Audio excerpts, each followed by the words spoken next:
నమస్తే దోస్తులు, ఎట్లున్నారు? అందరు మంచిగున్నారా? ఇవాళ తెలంగాణలో ఉన్న ముఖ్యమైన ముచ్చట్లేందో చూద్దాం.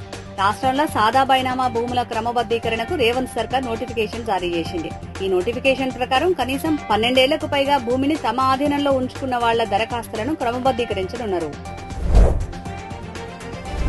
తలసరి ఆదాయంలో దేశంలోనే అగ్రస్థానంలో నిలిచింది తెలంగాణ. రాష్ట్రంలో 2024-25 ఆర్థిక సంవత్సరానికి గాను తలసరి ఆదాయం 3.79 లక్షలుగా నమోదైంది. ఈ మేరకు రిజర్వ్ బ్యాంక్ నివేదిక విడుదల చేసింది.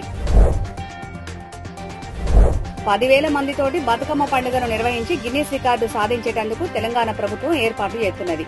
ఈ నెల 28న ఎల్బీ స్టేడియంలో 10,000 మందితోటి బతుకమ్మను నిర్వహించనున్నారు. ఉద్యోగ సంఘాలకు రేవంత్ సర్కార్ శుభవార్త చెప్పింది. ఉద్యోగ ఉపాధ్యాయ సంఘాలకు మళ్ల గుర్తింపునిచ్చింది. 2014లో బీఆర్ఎస్ ప్రభుత్వం వీటిని రద్దు చేస్తే రేవంత్ సర్కార్ తాజాగా 9 సంఘాలకు గుర్తింపునిచ్చింది. దేశంలోని ప్రాంతీయ పార్టీలలో ధనిక పార్టీగా నిలిచింది బీఆర్ఎస్. 2023-24లో 685 కోట్ల ఆదాయం సంపాదించింది.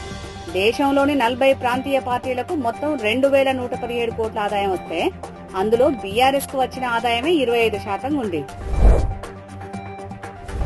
రాష్ట్రంలో గతంలో ఎన్నడూ లేని విధంగా సన్నబియ్యం ధరలు దిగొస్తున్నాయి. రేవంత్ సర్కార్ పేదలకు సన్నబియ్యం సరఫరా చేస్తుండటంతో మార్కెట్లో డిమాండ్ తగ్గింది. ప్రస్తుతం సన్నబియ్యం ధర క్వింటాల్కు 4,000కు తగ్గింది. ఇక ఈయుల్లా తెలంగాణలో ఉన్న ముఖ్యమైన ముచ్చట్లు. మంచి ముచ్చట్లతోటి మళ్ళా రేపు కలుద్దాం.